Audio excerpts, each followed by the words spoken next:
नमस्ते, स्वागत है आपका थाला ऑनलाइन क्लासेस में। कैसे हैं आप लोग? उम्मीद करते हैं आप लोग अच्छे होंगे। आज आप जुड़ चुके हैं थाला ऑनलाइन क्लासेस और थाला ऑनलाइन क्लासेस का यानी कि आज जो है कि बाबू आप अध्याय जिसका नाम है परिवहन यानी कि बायोलॉजी का बाबू आप पार्ट 4 में जुड़ चुके हैं। और पार्ट 4 में बताएंगे बाबू आज का टॉपिक कि जाइलम और फ्लोएम हम पढ़ा दिए थे और इसमें अंतर क्या है ये हम नहीं बताए थे। तो इसमें जाहिर सी बात है कि आप लोग सोचते होंगे कि आखिर जाइलम और फ्लोएम में अंतर क्या है, क्या अंतर है।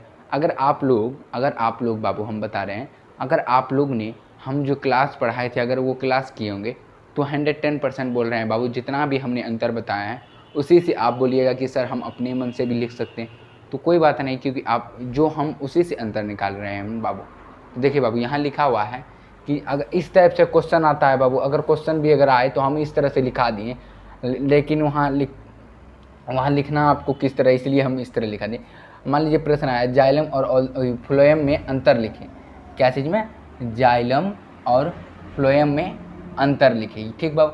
तो उसके बाद हम उत्तर दे के लिखें जाइलम और फ्लोएम में अंतर निम्न है। क्या है बाबू? निम्न है। निम्न बोलते हैं नीचे। तो देखिए बाबू यहाँ एक तरफ हम लिख दिए जाइलम और एक तरफ लिख दिए हम फ्लोएम। तो जाइलम फ्लोएम। तो देखिए बाबू ये सभी चीज़ें जो हम अंतर लिखे हैं बाबू, क्या आपको लग रहा है ना कि ये सभी चीज़ें हम पढ़े हुई हैं? क्यों? क्योंकि हम जो क्लास लिए थे उसमें ही ये सब चीज़ बताए थे, है कि नहीं। तो देखिए बाबू जाइलम यानी कि इसकी मतलब जाइलम की कोशिका क्या होती है बाबू? जाइलम की कोशिका मृत्यु होती है। क्या होती है बाबू? मृत्यु होती है। अब देखिए इसकी यानी कि फ्लोएम की कोशिका क्या होती है? फ्लोएम की कोशिका जीवित होती है। क्या होती है? जीवित। और अगर आपसे कोई पूछे एग्जाम में, अगर किसी मान लीजिए अंतर पूछेगा तो जाइलम की मृत्यु होती है और फ्लोएम की जीवित होती है। बस एक ही चीज़ याद रखना है। ये सब चीज़ भी हम बताए थे बाबू। और देखिए बाबू जाइलम जल का परिवहन करता है। जाइलम जो है कि हम बाबू आप लोग को बताए थे, जाइलम किसका परिवहन करता है? जल का परिवहन करता है। किसका परिवहन? जल का परिवहन करता है। यानी कि ये जल को जो है कि बाबू ये जल का परिवहन करता है जाइलम, समझे ना बाबू। और फ्लोएम जो है कि खाद्य पदार्थों का परिवहन करता है। यानी कि ये जो भोजन जो बनता है ये पूरे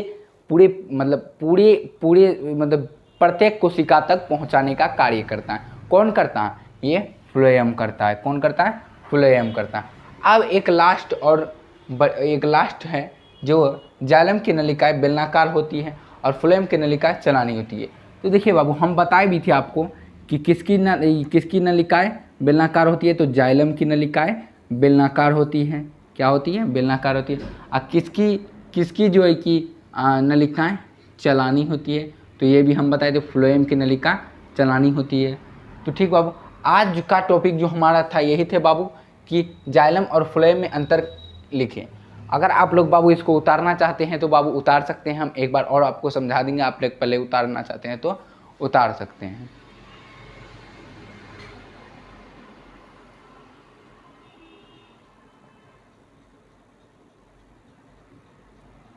उतार लिए बाबू। तो यहाँ देखिए बाबू हम यहाँ पे लिखे थे कि जाइलम, और आज का टॉपिक भी हम बता रहे हैं कि जाइलम और फ्लोएम हम पढ़ा दिए थे, लेकिन जाइलम और फ्लोएम में अंतर क्या है ये हम आपको बताना भी वाजिब है बाबू। तो देखिए बाबू यहाँ पे हम लिखे हैं जाइलम और फ्लोएम में अंतर। इस टाइप से लिख दिए बाबू कि आपका अगर मान लीजिए ये 5 नंबर में शायद ये पूछेगा तो 5 नंबर में आपका जो है कि एक भी मार्क्स नहीं कटेगा। क्या बाबू? और जो है कि इससे आपका जो है कि कितना देखने में भी अच्छा लगता है। तो यहाँ लिख दिए बाबू जाइलम और फ्लोएम में अंतर लिखे। क्या लिखे? अंतर। तो ये अंतर जो लिखे बाबू, तो यहाँ पे देखिए जाइलम और फ्लोएम में अंतर क्या है? निम्न है। निम्न लिखने से क्या होगा? निम्न का मतलब होता है नीचे। क्या होता है बाबू? नीचे होता है। क्या होता है बाबू? नीचे। समझे कि नहीं? नीचे मतलब नीचे दिया हुआ है। तो जाइलम लिखे एक तरफ क्या लिखे बाबू? जाइलम लिखे, एक तरफ फ्लोएम लिखे, और एक तरफ जाइलम एक तरफ फ्लोएम। अब इसमें जो हम पढ़ाए थे आपको पिछले वीडियो में वही चीज़ है। इसकी कोशिका यानी कि जाइलम की कोशिका मृत्यु होती है और फ्लोएम की कोशिका जीवित होती है। यही सिर्फ चीज़ हम पढ़ाए थे बाबू, है कि नहीं। और इस जाइलम जो है कि जल का परिवहन करता है और फ्लोएम जो है कि खाद्य पदार्थों का परिवहन करता है, यानी कि खाद्य पदार्थों को प्रत्येक कोशिका तक पहुंचाने का कार्य करता है। और जाइलम की नलिका चलानी होती है और फ्लोएम की नलिका जाइलम की नलिका बेलनाकार होती है। जाइलम के मतलब बेलनाकार मतलब इस टाइप से, समझे कि नहीं समझे? वो बेलनाकार का मतलब हुआ कि इमार्कल का जो है कि इस मुख को ढक दे और इस तरफ से देखे तो ये बेलनाकार हुआ, तो ये बेलनाकार हुआ कि नहीं हुआ? तो वही हुआ। अब देखिए फ्लोएम की नलिका चलानी होती है और इसकी नलिका जो है कि क्या होती है बाबू? बेलनाकार होती है। ठीक है बाबू, अगर आप लोग को समझ में आया है तो बाबू तो बोलिए, एक बार ये से लिख दीजिए। हमको आई होप कि बाबू आप लोग को समझ में आया ही होगा, क्योंकि इतना आसान भाषा में सोचिए बाबू, आपको कौन समझाएगा? कि आसान भाषा में कौन समझाएगा? हम सिर्फ थंबनेल में नहीं दिखाते बाबू। तो ठीक है बाबू, मिलते हैं अगले वीडियो में। क्या आई होप कि बाबू आप लोग को समझ में आया होगा। मिलते हैं अगले वीडियो में, तब तक के लिए लेते हैं विदा। धन्यवाद।